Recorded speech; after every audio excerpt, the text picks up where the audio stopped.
Hello दोस्तों, राधे राधे। कैसे हैं आप लोग? तो उम्मीद करते हैं कि आप लोग सब अच्छे होंगे। तो आज के इस वीडियो में हम लोग कक्षा 6 अध्याय 3 संख्याओं के साथ खेलना प्रश्नावली 3.4 का क्वेश्चन नंबर 5 नंबर क्वेश्चन को सॉल्व करेंगे। तो आप लोग अच्छे से देखिएगा। तो देखिए ये क्वेश्चन क्या कहता है। सबसे पहले क्वेश्चन को पढ़िए। कहता है कि निम्नलिखित में से कौन सी संख्या सहभाज्य संख्या है। इसमें से बताना है कि कौन सी संख्या जो है वह सहभाज्य संख्या है। ठीक है, तो चलिए हम जो है वो इनको समझते हैं। तो देखिए सहभाज्य संख्या यानी कि किनको कहते हैं कि ये दोनों संख्या का जो है वह सार्व गुणनखंड जो है वह केवल एक हो। दोनों संख्या का जो है वह जैसे ये 18 और 35 दिया हुआ है, इनको हम इनका जो है वह अगर सार्व गुणनखंड एक होगा तो ये जो है वह सहभाज्य संख्या होगा। अगर सार्व गुणनखंड जो है वह एक नहीं होगा तो वह जो है वह संख्या सार्व गुणनखंड नहीं होगा। ठीक है, तो चलिए हम जो है वह इसको जो है वह यानी कि सॉल्व कर लेते हैं। तो यहाँ पे जो है वह इस तरीका से सॉल्व करेगा। तो यहाँ पे हल दे दीजिए। हम ए नंबर क्वेश्चन को सॉल्व कर रहे हैं। तो पहले हम 18 के गुणनखंड लिख लेंगे। 18 के गुणनखंड, 18 के गुणनखंड, 18 का गुणनखंड कौन कौन हो जाएगा। तो 18 में ऐसी कौन कौन संख्या से भाग लगता है वही सब उनका गुणनखंड हो जाएगा। तो 1 से भाग लगता है, 2 से लगता है, 3 से लगता है, 3 के बाद 6 से, फिर 9 से, 18 से। ये सभी संख्या से 18 में भाग लाता है। ये सभी संख्या इनका गुणनखंड कहलाएगा। ठीक है, उसी प्रकार ये 35 देखिए, 35 के हम गुणनखंड लिख देंगे। 35 के गुणनखंड, तो 35 का गुणनखंड कौन कौन सा हो जाएगा। 35 में जो है वह 1 से भी भाग लगता है, 5 से भी भाग लगता है, 7 से भी भाग लगता है और ये 35 से भी ये भाग लगता है। तो अब देखिए इसमें सार्व गुणनखंड कौन सा है।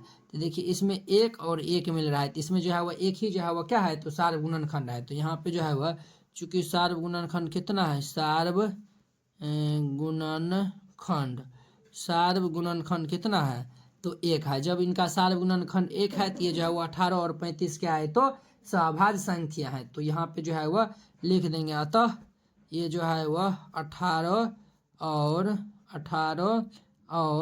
35 जो है वह क्या है, तो 18 और 35 स्वअभाज्य स्वअभाज्य संख्या है। 18 और 35 क्या है, तो स्वअभाज्य संख्या है। ये इनका आंसर हो जाएगा। ठीक है, इस तरीका से बनाइएगा, ये क्वेश्चन बन जाएगा। आई होप कि आप लोग ये क्वेश्चन बहुत ही अच्छा तरीका से समझ गए होंगे। तो ये ए नंबर था। अब देखिए इनका बी नंबर क्वेश्चन।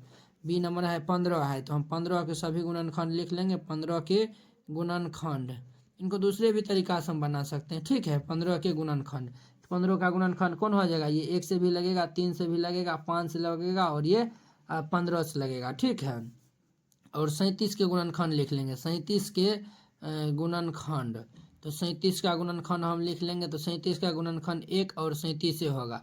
इस दोनों में देखिए उभयनिष्ठ कौन सा है, तो ये जो है वह 1 और 1 दोनों में मिल रहा है। तो यहाँ पे सार्व गुणनखंड कौन कौन सा हो जाएगा। यहाँ पे चूंकि सार्व गुणनखंड ये जो है वह सार्व गुणनखंड यहाँ पे कितना है, तो सार्व गुणनखंड यहाँ पे 1 है। तो जब सार्व गुणनखंड 1 होता है यानी कि ये 15 और 37 के बीच का जो है वह सार्व गुणनखंड 1 है। तो इसीलिए ये जो है वह नीचे में लिख दीजिएगा। अतः 15 और जो है वह 15 और 37 जो है वह क्या है, तो स्वअभाज्य संख्या है। स्वअभाज्य संख्या है। 15 और 37 क्या है, तो स्वअभाज्य संख्या। ये इनका आंसर हो जाएगा। तो इस तरीका से बनाइएगा, ये क्वेश्चन जो है वह बन जाएगा। ठीक है, अब देखिए इनका जो है वो हम ये जो है वो हमारा कौन सा था बुआ, तो ये जो है वो हमारा चलिए ये जो है वो हमारा बी नंबर था। और देखिए सी नंबर हम यहाँ पे जो है वह सॉल्व करते हैं। आप लोग अच्छे से देखिएगा। ये जो है वो हमारा सी नंबर क्वेश्चन। देखिए सी नंबर क्या है, सी नंबर 30 और 415 है। तो हम पहले लिख लेंगे 30 के गुणनखंड, 30 के गुणनखंड, 30 का गुणनखंड कौन कौन सा हो जाएगा। तो 30 में 1 से भी भाग लगता है, 2 से भी भाग लगता है और ये 3 से भी भाग लगता है, 5 से भी भाग लगता है, 6 से भी, 15 से भी, 30 से भी लगता है। ठीक है, अब 415 को लिख लेंगे। 415 के गुणनखंड, ये जो है वह गुणनखंड, 415 का गुणनखंड जो है वो हमारा क्या होगा, तो ये जो है वह 1 से भी भाग लगेगा, 5 से भी भाग लगेगा और ये जो है वह 1 से भी भाग लगेगा और ये जो है वह 5 से भी भाग लगेगा और ये अन्य संख्या से जो है वह भाग लगते जाएगा। वो अभी हम जो है वो नहीं लिखते हैं, ठीक है। वह क्यों नहीं लिखते हैं तो देखिए ये जो है वह इसका सार गुणनखंड देखिए कितना है, ये 1 1 मिल रहा है, ये जो है वह 5 5 यानी कि दो संख्या मिल गया, तो दो संख्या मिल गया तो इसीलिए जो है वह 1 से अधिक यानी कि इनका जो है वह सार गुणनखंड हो गया। तो जब 1 से अधिक सार गुणनखंड होगा तो यह भाज्य संख्या नहीं होगा। तो यहाँ पे जो है वह चूंकि इनका जो है वह और होगा तो हम यहाँ यानी कि 2 को मिल गया तो 2 को मिल गया, तो इसीलिए हमको मालूम चल गया कि जो है वह ये सभाज्य संख्या नहीं है, सार्व गुणनखंड सिर्फ एक ही होना चाहिए। तो ये जो है वह सार्व गुणनखंड, इनका जो है वह सार्व गुणनखंड कितना है तो 1 और 5 है, 1 और 5 है। तो हम यहाँ पे लिख देंगे क्योंकि ये जो है वह क्योंकि ये जो है वह दोनों, क्योंकि दोनों संख्या ये जो है वह सभाज्य संख्या नहीं है, क्योंकि नहीं है तो ये जो है वह लिख दीजिएगा क्योंकि दोनों जो है वह संख्याओं दोनों संख्याओं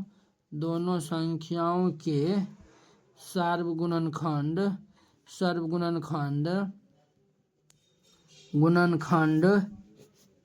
1 से अधिक है,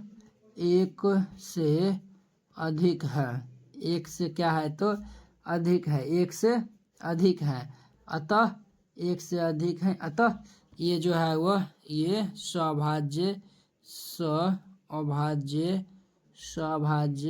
संख्या नहीं है, सभाज्य संख्या नहीं है। ये इनका क्या हो जाएगा तो आंसर हो जाएगा। चलिए ये तो हम ये सी नंबर तक एगो मेथड बता दिए। अब देखिए एगो दूसरा मेथड देखिए, डी नंबर देखिए।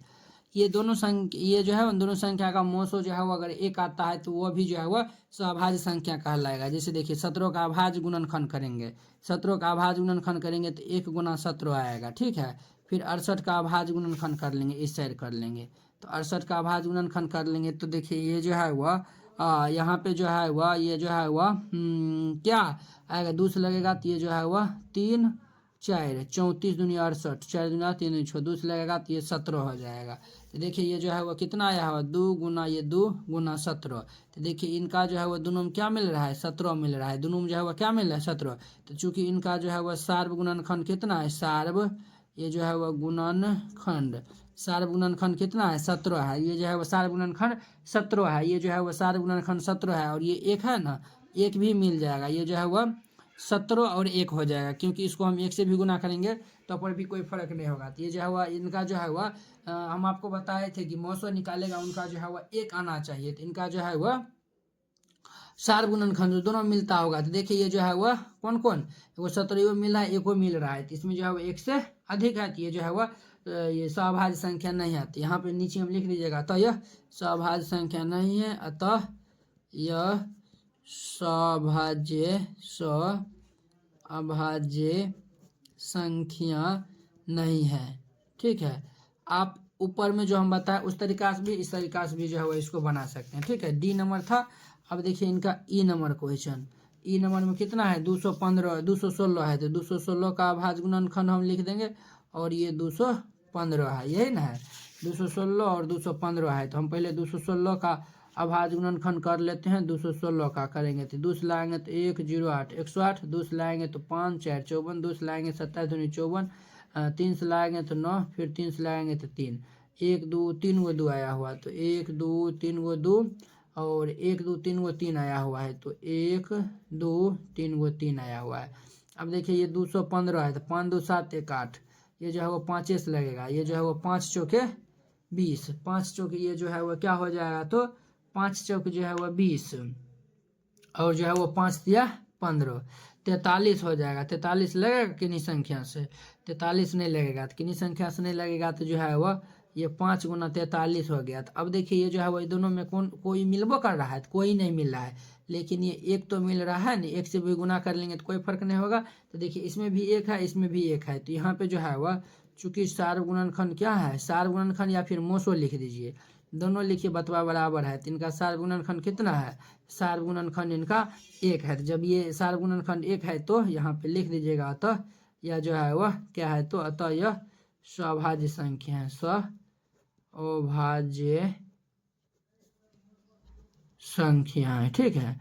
तो इस तरीका से बनाइएगा, ये क्वेश्चन बन जाएगा। आई होप कि आप लोग ये क्वेश्चन बहुत ही अच्छा तरीका से समझ गए होंगे। तो अब देखिए आपका इनका आंसर जो है वो कमेंट बॉक्स में कमेंट करना है कि जो है वह क्या ये जो है वो सभाज्य संख्या है। इनका जो है वो आंसर आप लोग कमेंट करिएगा, ठीक है। देखिए हम जो है वो 5 को बता दिए हैं। देखिए 1 2 3 4 5 को बता दिए। एगो आप जो है वो खुद से बनाइएगा और इसका जो है वो आंसर कमेंट करिएगा कि ये जो है वो सभाज्य संख्या है। तो चलिए अब हम अगली वीडियो में मिलते हैं इसके जो है वह 6 नंबर क्वेश्चन के साथ। अगर यह वीडियो आप लोग को अच्छा लगता होगा तो लाइक कमेंट एंड अपने दोस्तों के बीच शेयर कीजिएगा। अगर आप चैनल पे नए आए हुए हैं तो चैनल को सब्सक्राइब कर लीजिए। तो चलिए अब हम अगले वीडियो में मिलते हैं। जय हिंद।